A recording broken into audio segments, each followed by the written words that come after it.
Hello everybody and welcome to Energetic Principles Horoscopes for this Leo season. My name is Melissa LaFara and I am an astrologer and tarot reader from San Diego, California. And today we're going to talk about what's in store for this Leo season. So let's get started.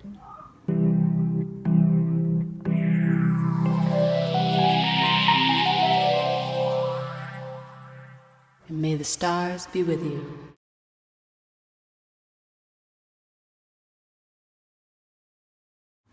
All right, Cancer and Cancer rising. What is in store for this Leo season for you? Well, I'm a fellow Cancer, so I'm right there with you, fellow crabs. So let's see what this Leo season is going to bring.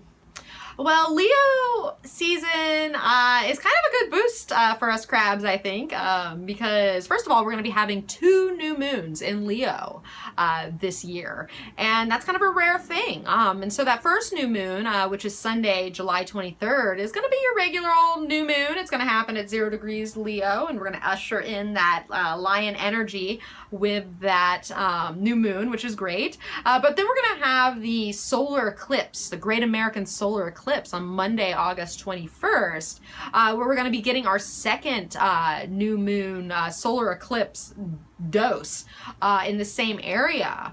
And so where is that for us? Well, it's really around our own, finding new vitality around our own earning power, and our self-esteem and our confidence and what we value, like personally value in life, and just financial abundance in general. So there's going to be a new moon boost in this area, and especially with that solar eclipse, we're going to see progress there probably in about 8 to 10 months.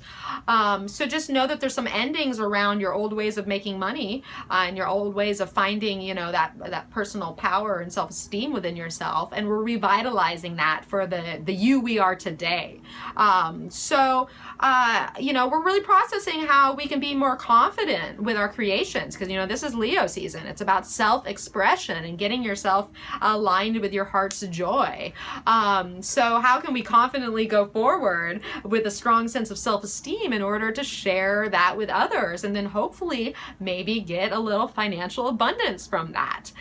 So we're going to want to accumulate wealth. We're going to feel like we desire to manifest, and we really want to do that with what we love, essentially, and what we love and what we connect with, what our hearts connect with, is really what's going to be bringing that abundance into our life. So just know that we're manifesting our own creative value, essentially, during this Leo season, and it's time for us to really tap into our talents and maybe reinvent them or revitalize them, or let go of things that used to be good for us and now really move on to new ways to truly value what it is that we have to offer.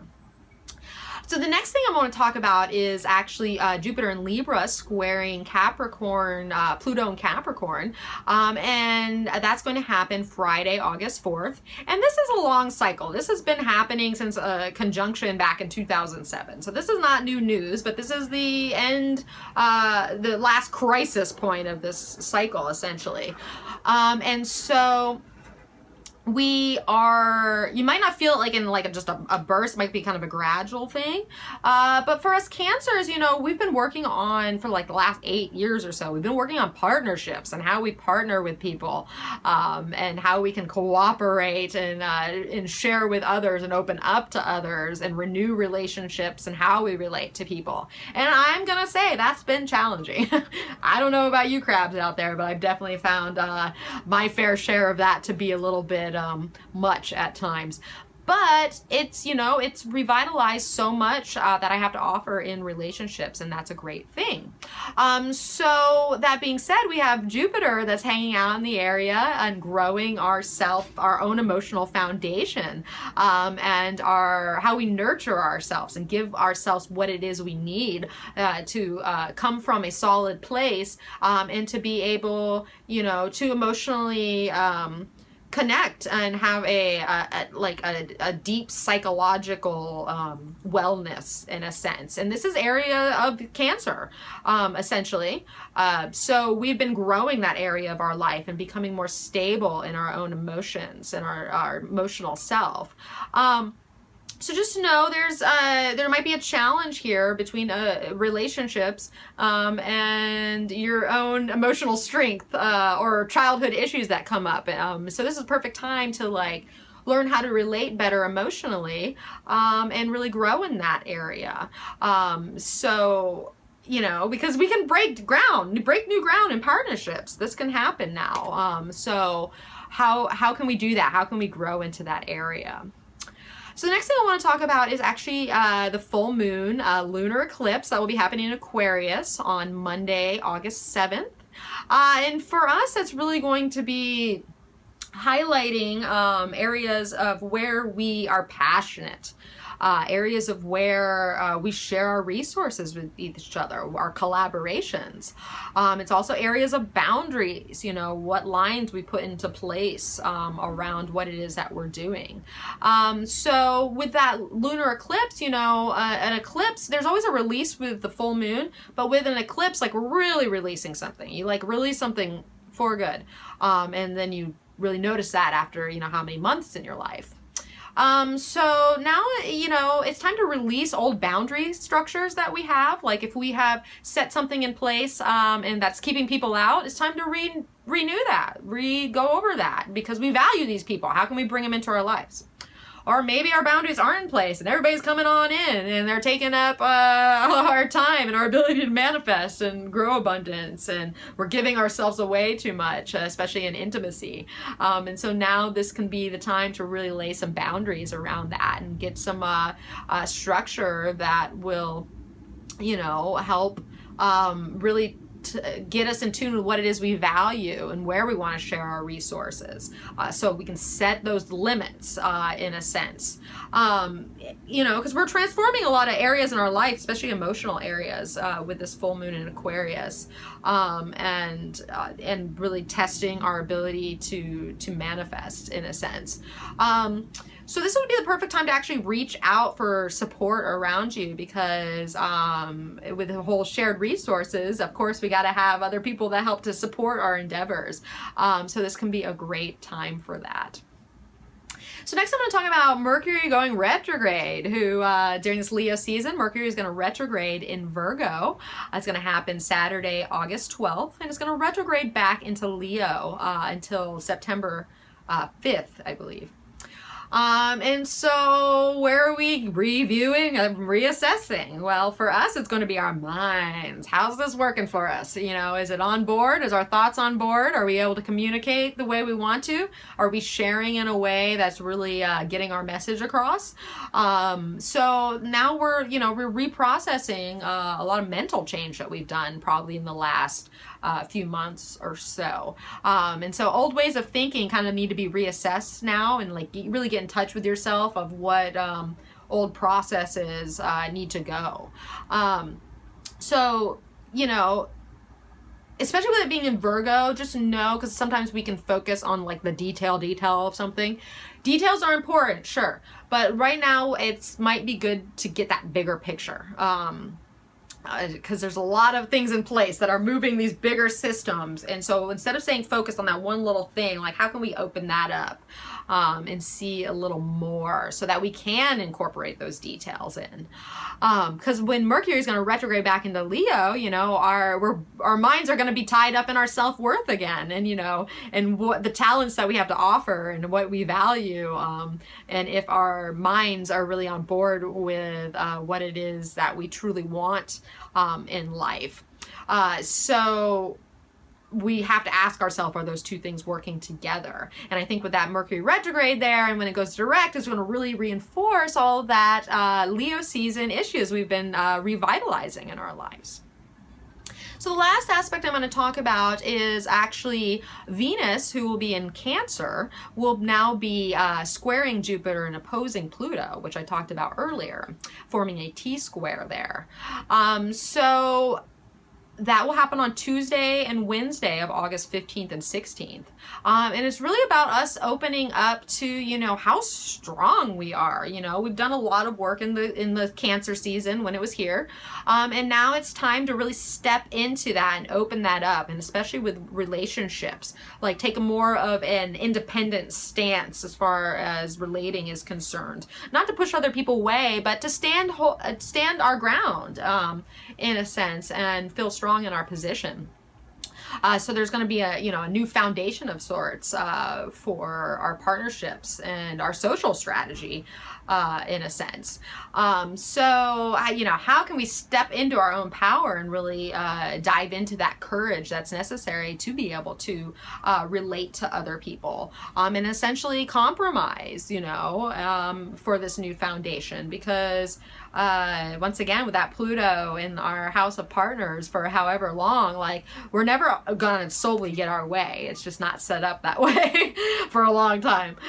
So how can we compromise with others and find that medium ground when necessary? So yes, Cancer, this is the time. How can we get that self-worth going? How can we kick in our value and really manifest and bring some abundance into our lives?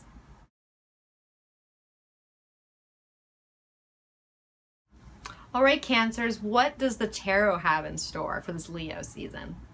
Well, we have the Nine of Wands as our focus and the Ten of Swords as the grounding. These could be a little trying of cards and definitely talks of completion and new beginnings and changing things in our lives. And so now's the time to really kind of release old ways of thinking. Like our mind is taking us to places that are causing our own ruin, or maybe we're thinking about things so much, or rethinking about things, maybe even defensively, to where we're kind of, it's self-defeating and we're destroying ourselves in a sense. So just know that, you know, there may be an unavoidable truth that comes up at this time that, or we already kind of know it, but we're still kind of battling against it in a sense. But at that same time, you know, this could be a time to really move forward in our spiritual battles. Like we've come, you know, we may have lost a battle in a sense, but we plan to win the war. And in order to do that, we have to turn a new leaf in a sense and get our mind on board and change the way we think about things. Because that old thought pattern is what is creating all this struggle, what's creating all these spiritual hiccups in a sense, and why we feel we have to be on guard. So how can we change our minds around so that we are able to push on through to that final, you know, what it is that we're working for? And at the same time, there could be like a finality around something that's like a freeing blow of sense, to where you can like finally release something and be like, okay, this is done that. I'm over that. It's time to just move on and focus on these other areas of my life. So just know that it's actually the end of a mental cycle of some sort, and it's time to refresh that and refresh our minds around our own spiritual struggles and what it is that we are striving for. Because a lot of us are almost there. A lot of us have you know, we've put things into place and we've come this far, and we've had so many struggles, and we're almost there, and the only thing that's holding us back is our inability to change the way we think. So where can we get in touch with that? How can we revitalize that area of our lives? And if something is truly dead, how do we recognize that and learn not to still continue to defend what that is? So, you know, this can be a little tricky little devil here, you know, essentially. But for me, it's kind of about having the courage to take some time within yourself, re-envision what it is you're going for and how far you've been, how much you have left to give there, and then rework your mind around it, so that you can really support that push on through. All right, everybody, thank you so much for tuning in. If you want to find out more about me or find where I'm at, you can find me at energeticprinciples.com. And you can also find me on Facebook and Instagram at Energetic Principles. I also do a weekly podcast, Astrology and Tarot, and Inspirational Quote podcast with Shauna McGrath of Neo-Feminine Astrology. And that is called The Feminine Principle, Astrology for Authentic Living. All right, so I hope everyone has a wonderful Leo season. And if you like what you see here today, please subscribe to my channel and share with friends. And plus, I'd love to hear your comments and how Leo season is treating you. So please leave comments down below. So I hope everybody has a wonderful season with the Lion. And as always, may the stars be with you.